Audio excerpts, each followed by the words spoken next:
Blast this Christmas music! It's joyful and triumphant.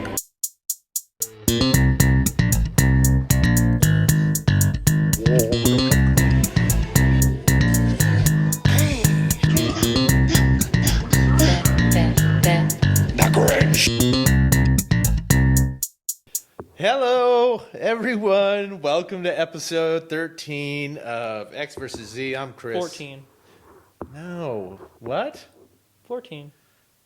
14? 14? Okay, 14. You heard the man. I'm Chris. I'm Morgan. I'm X. I'm Z.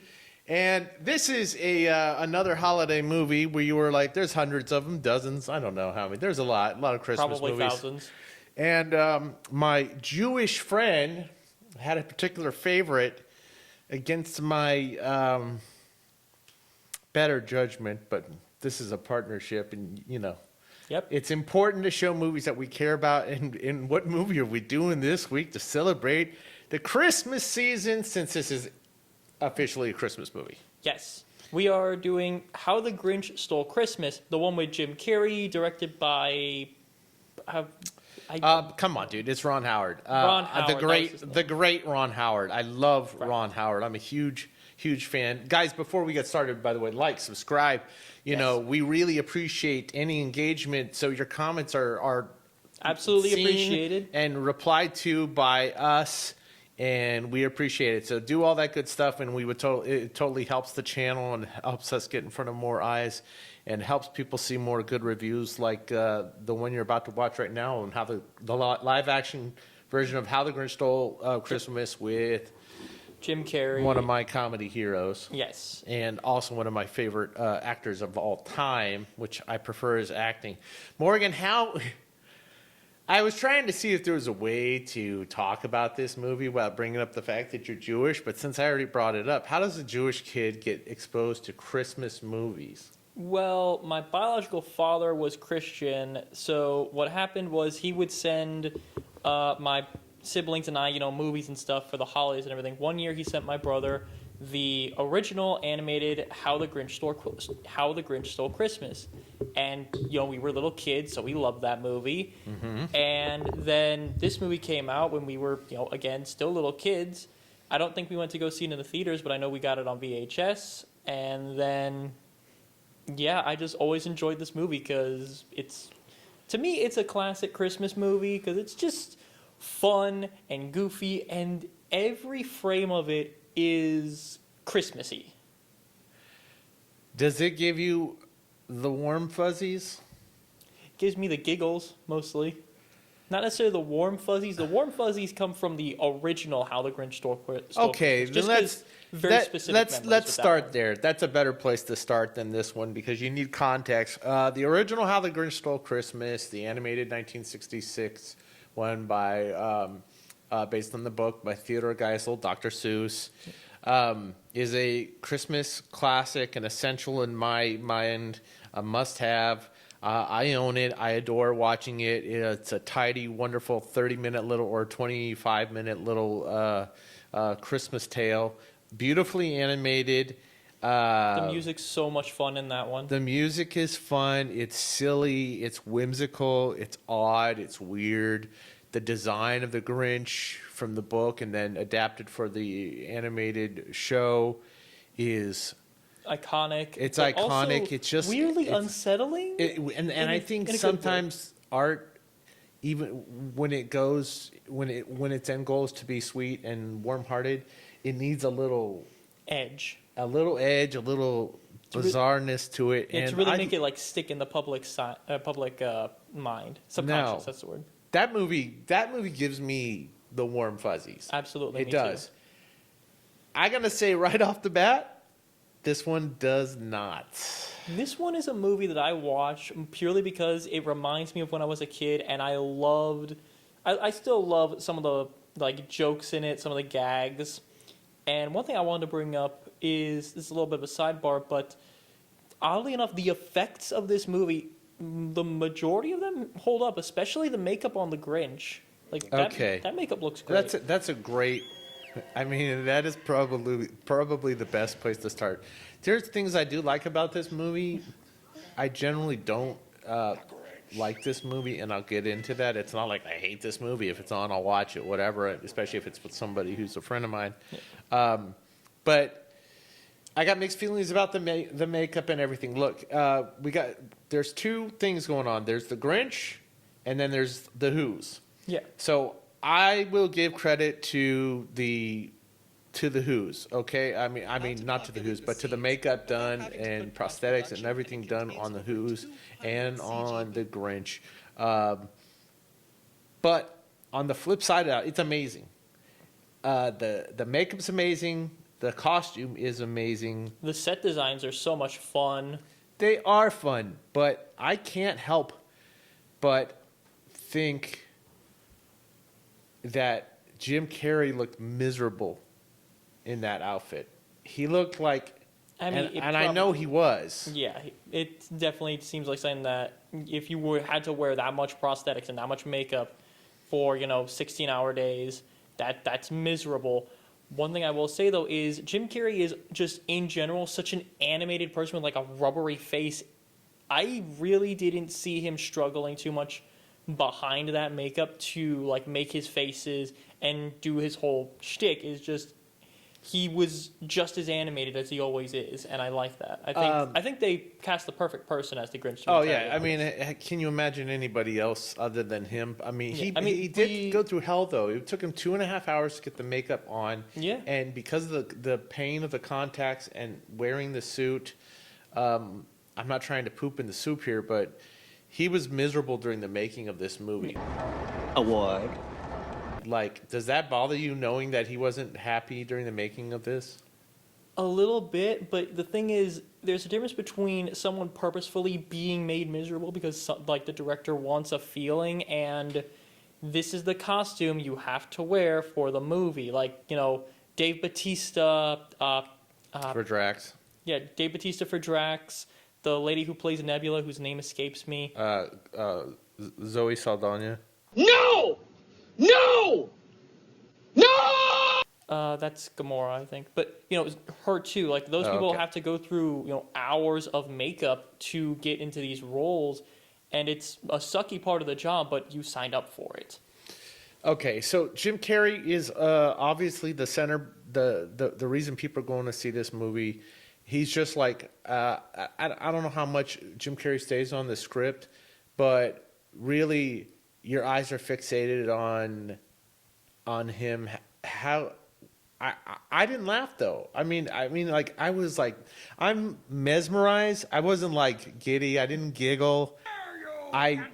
When I watch a certain performance, and it's not just because I know he's, you know, miserable in the makeup, I don't want to keep bringing that up, but the reason I just can't stop looking at him, it's more of an oddity and a fascination, and I am entertained. Like, I'm totally entertained by Jim Carrey, but I didn't like, you know, it's not like a family comedy per se. I mean, it's supposed to be. It's Jim Carrey as the Grinch, and his energy is through the roof, and I applaud him for that. But for me, I couldn't get into this movie, and I couldn't take my eyes off Jim Carrey. But well, I think one of the big things about that is we're both adults, and this is very clearly a kids movie. Yeah, it's a family movie. Yeah, I mean there are plenty of jokes in there that I think are still pretty funny even for adults. Like during the scene where the babies are like being floated down in their little cribs, and the guy is like, "Hey, our baby's here." He looks just like your boss. Oh yeah. So how do you think? Do you feel like this? Does this movie feel too long to you? It feels a little long to me. I feel like the climax I feel like drags, man. Essentially, if they had cut out 5 or so minutes of just having the sleigh at the top of the mountain and everything, like cut 5 minutes of that out, would have been a much tighter, much more enjoyable thing because it drags up there. It really does. It drags a little bit, but I mean, look, you're adapting a 30-minute cartoon into an hour and 45-minute movie. Jim Carrey's going to do most of the heavy lifting, no pun intended. I gotcha, Cindy Lou! But I think the things that work in this movie, okay, listen, some of it does feel like filler to me. I feel like I'm really watching a lot of filler, even though some of the story beats. But for what Ron Howard had to do, and the person who wrote this, who wrote it? Let me do it. Wrong tab. Jeffrey Price. Right. I guess they did the best they could do. So one of the things that does really work for me is like I do appreciate the artistry in it. The set design is pretty darn great at bringing to life Theodore Geisel's Another world. thing I will bring up is I'm not sure if this was done in post or if they shot it this way, but if you'll notice, the majority of shots in this film are at an angle. Yeah, it's called a Dutch angle. Yeah, sort of a Dutch angle, and I like that it sort of gives this movie a dreamy feel. Like it's the type of thing that you would think you dreamed up if you didn't see the cover in front of you. True, and I mean, generally, if there's going to be a choice between practical and CGI or real sets and not real sets, I would totally be, lean towards a practical. And they did a wonderful job at like populating the whole world with all these sets and everything. But I found more myself gravitated to the CGI shots from Mount Crumpit because part of this, one of the things that kind of sticks in my craw about this movie is that it feels claustrophobic. Like I feel the back lot. I'm gonna say I didn't feel that. It really did feel cozy. Like, this whole place is, well, not only is it apparently on a snowflake, but it's a small village of Whoville right next to this mountain. It's very... Yeah, but I felt like they were just that Ron Howard just kept finding.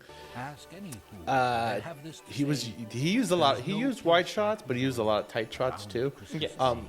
And I think the tight shot. I think they use too many tight shots. Which is why I do it feels too. claustrophobic. Well, yes, it feels claustrophobic because of the tight shots. I'll give you that. But the other thing is, and maybe it speaks to Ron Howard's credit as a director or his ability to reuse angles in a set, or not angles, but find different angles. But I feel like it was all basically the Times Square with an extension of some of the shops, but like to make it feel better, they just kind of juxed the camera around a little bit here and there, but it was basically the same like block that they were rotating around with the tree in the middle of the whatchamacallit thingamajig. I agree. Whatever.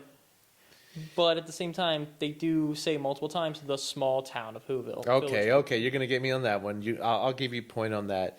The energy is really weird in this movie. The tone and energy to me is weird. It's manic, and it's like I feel like it's on a Red Bull or something. Yeah, I will agree. Everything about this feels manic, but that sort of fits in with for the majority of the movie. It feels really manic. But that fits in with the message of the movie, don't you think? Everyone the is hustle and bustle of everybody being lost in the. Everyone's like, you gotta go, go, go, go, go, and people are going crazy. Like the mom of Cindy Lou steals a stoplight for her lights show, whatever thing. Yeah. Okay.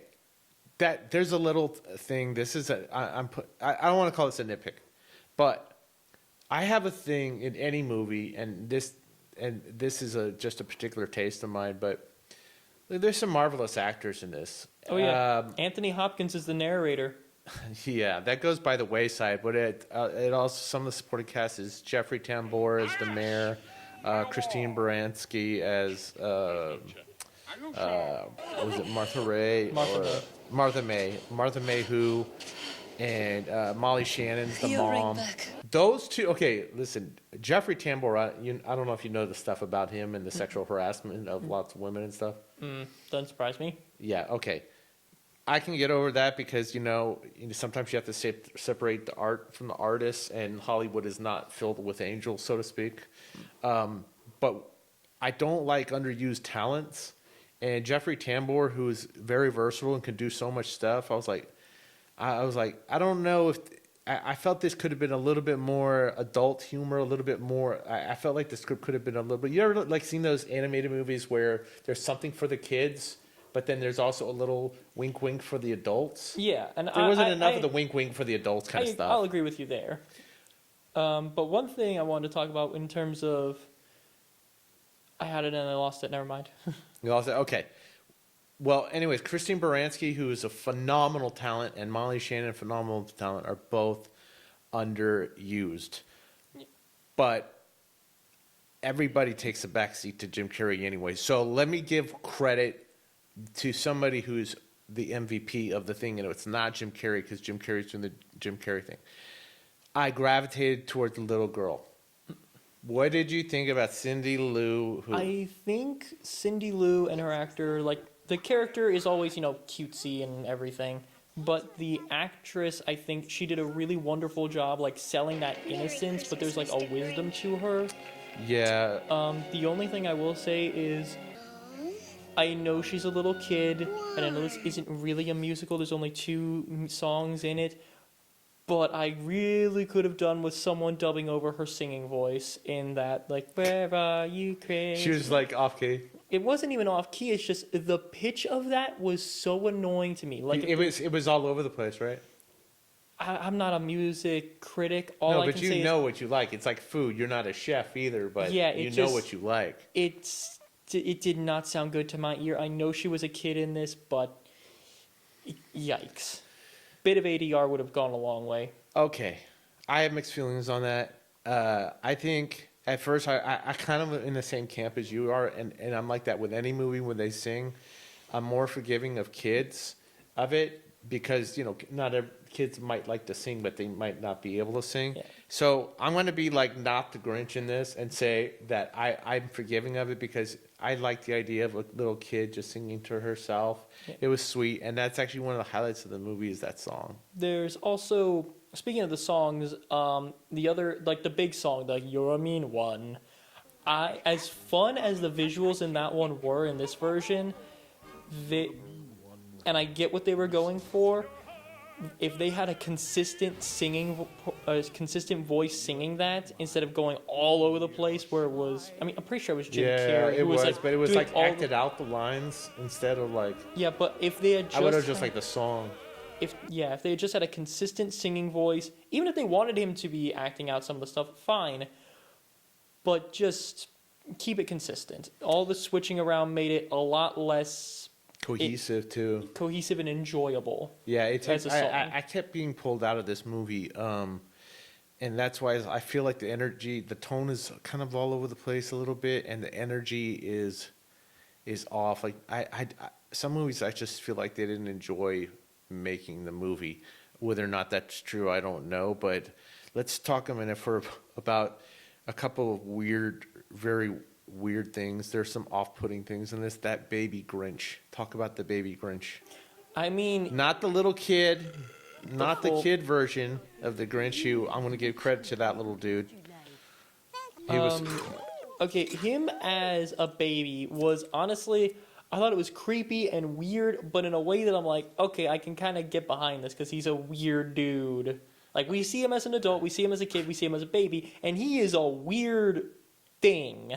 He's a thing. He's right? not. He's not fully a who. He's like. He's a what?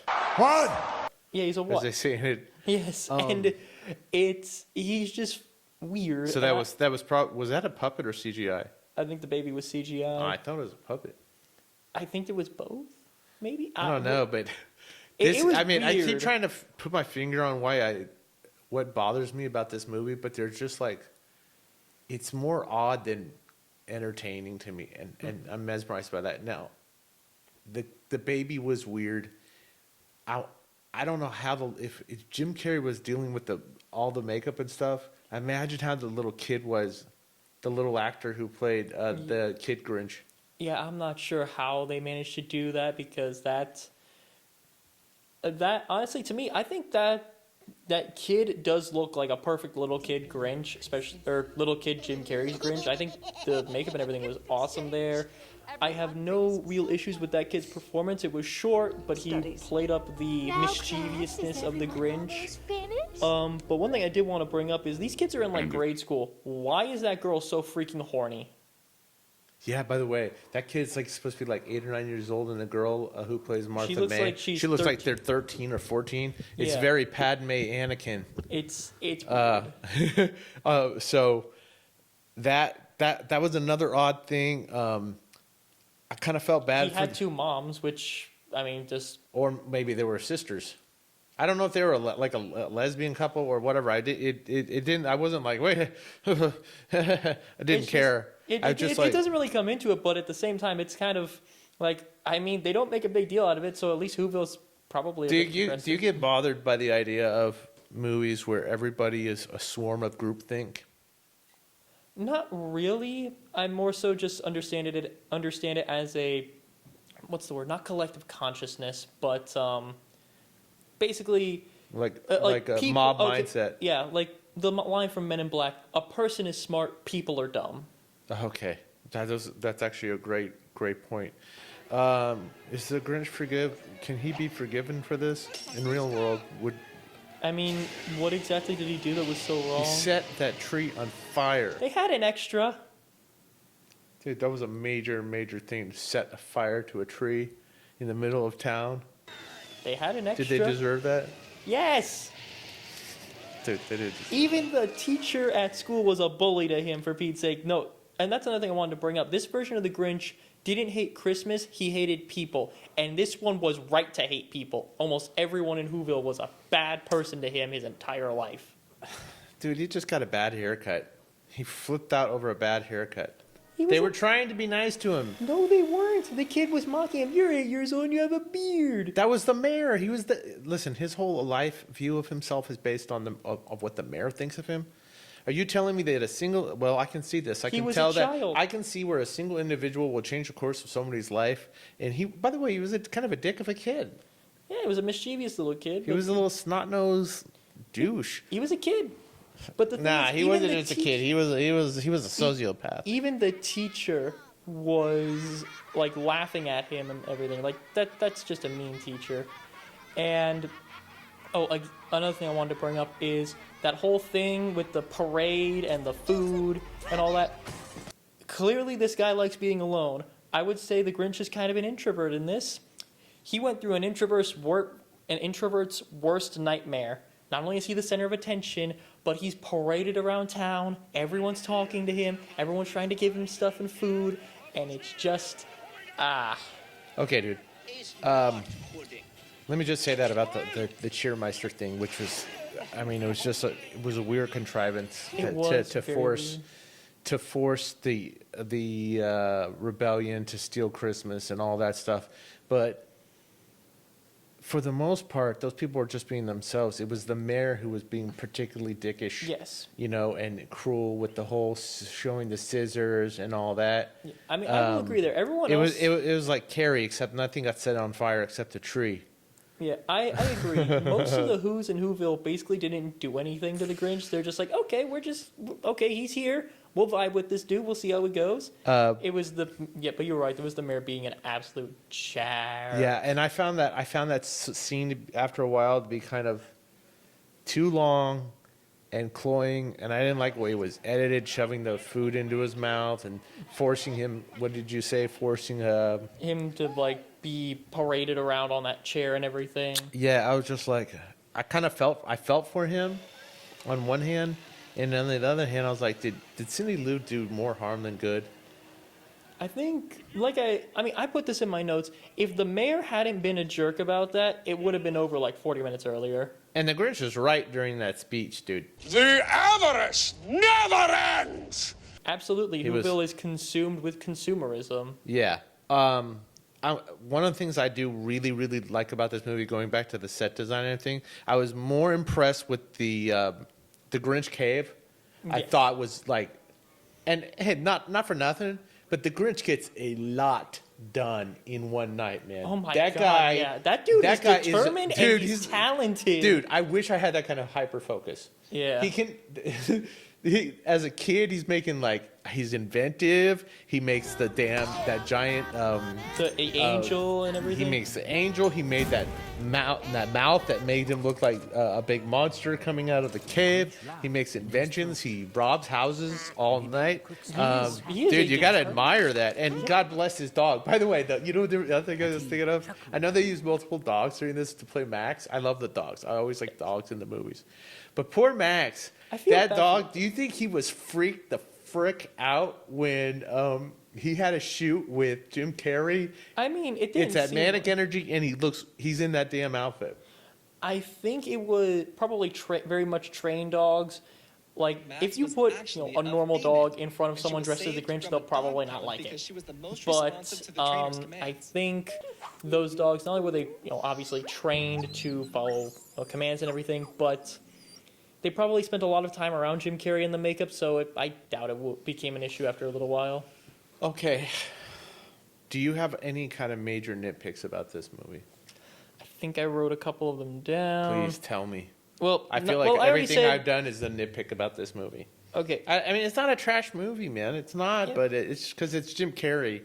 But I felt like this movie, before he started doing the Sonic movies, I'll give you the floor in 1 second. Feels like he was transitioning from doing more the whole cartoonish characters to more serious stuff and less out there stuff. Well, one thing I already said the climax drags on for a bit. And I know it's supposed to be cute, but when he really tries to do the sweet, kind smiles in the Grinch makeup, it just looks creepy. It doesn't convey. It doesn't convey very well. I get what they're going for, and you can tell he's trying his best, but it's just... Yeah. This movie does not put me in the Christmas spirit. It reminds me of what I felt like the Christmas spirit was when I was a kid. How does it feel now watching it? When was the last time you saw it, by the way? Before today? It's been years. Like, years and years. Like, I think I was maybe 14, and I watched it because there was a snow day at, there was snow up where I was living at the time, and it was in Texas, and Texas doesn't know how to handle snow, so they just shut everything down. Okay, I'm gonna bring up a really good point here, because I want to know is, how do you feel about it now as compared to when you saw it, that time that you saw it? Well, now I will, then I would say I definitely enjoyed this movie because it was something I grew up with, and you always enjoy what you grow up with normally. Then. But now it is a guilty pleasure movie. It's not a great movie. It's not something I'm going to say everyone needs to watch, but for me, it's kooky, it's goofy, it's fun, and it's just energetic and entertaining and weird enough that I just enjoy it. I would watch this for the weirdness alone. But I think there's an interesting thing to talk about here, and you could apply it to this movie or any other movie.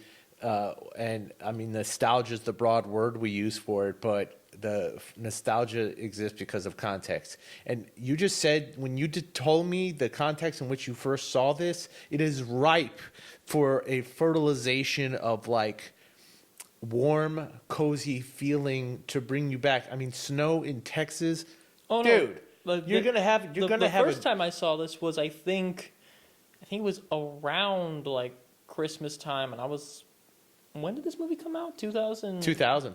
2000? It's Oh my 24 God, years I old. saw this when I was 3. Yeah, you were 3. So, of course, you're going to have an impression when you're 3. But then when you're 14 and you watch it again, which you're still kind of young, and, dude, was it a weekend when you saw it? Oh, no, it was a weekday. It was a snow day on the weekday. Was school canceled? Absolutely. Okay. School was canceled, and I stayed inside, and my brother and I watched this movie on the TV. We watched the VHS that we had. And then, like, oddly enough, a couple of years later, more snow happened. My brother and I went out to, do what you do as a teenager in the snow. You just have snowball fights and everything. And that was great. Then we came back in. We made hot chocolate with mint chocolate chips put into the cups to melt down. And then we rewatched the original animated one. Okay. So you have this great big delicious soup of nostalgia, and it's give you the warm fuzzy feelings, and there is no way you can extricate the movie from the feeling you had when you saw it the first time or the second time, and then the reinforcement of the cartoon on the third time. Which I would just stick with the cartoon, but I can see why you like it, and it is weird. It is weird, and it's enjoyable, and I think because I saw it so young,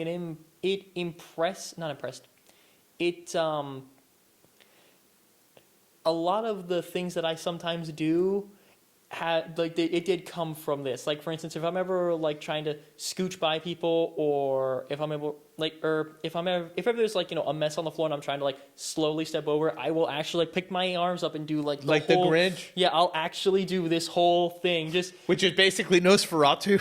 yeah, pretty much.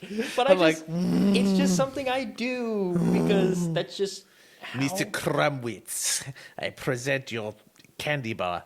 I totally know what you mean by that. I will intentionally reenact jokes for my own edification that have nobody else will be watching or appreciate, but I do it for myself. Dude, so I do can the totally same get thing. it. I keep making jokes. I'm hoping someone will get them, but no one gets them. But I get them once in a while. And then once in a while, I'm like, I have no idea what you're talking about. There is one line in here that we had to replay because it near came out of the nowhere. end when they're coming down the mountain, and we both looked at each other like, did Jim Carrey just say that? We're like trying to rewind it to find the spot, and it was so he's like skiing behind the sleigh, and then he comes over, go around the turn, he slams into the bag and falls jumps into it and gets ready to take him the reins, the steering wheel. Yeah, and what did he say? And he said, and she goes, Cindy Lou asks, "Are you okay?" Are you kidding? The sun is bright and the powder's better. That was the best line in the whole movie. And they snuck that little joke in there, and I'm totally fine with that. This movie is not rewatchable to me, but I'm glad I watched it with you to get your thoughts on it. I think hear about what it was like for you to watch it. How many times do you think you can watch this again, brother? I think if I ever have like a small niece or nephew around on Christmas, and I'm like, "Hey, let me throw on a movie for you to watch, so you'll shut up and leave me alone." Oh, that's lovely, Morgan. You really know how to paint a picture of Christmas warm fuzzies. I'm good to go. Are you good to go? You have anything else to say about this other than Jim Carrey's the man? Even in a movie that's mediocre, he still shines bright. I would have loved it if there was like a roller coaster of the sleigh where it was like rocketing through. If there had been a roller coaster ride of that, I would have ridden it like as soon as I could. With mint chocolate chip, hot cocoa in your lap, spilling all over the place. Yes, and giving me third-degree burns on my crotch. Now that I would rewatch. Guys, thank you for joining us. Like, subscribe, share, and until we see you next time. In the comments, tell us like your warmest, fuzziest holiday feeling or holiday memory. And I hope y'all have a bitchin' holiday season. Bye. Bye.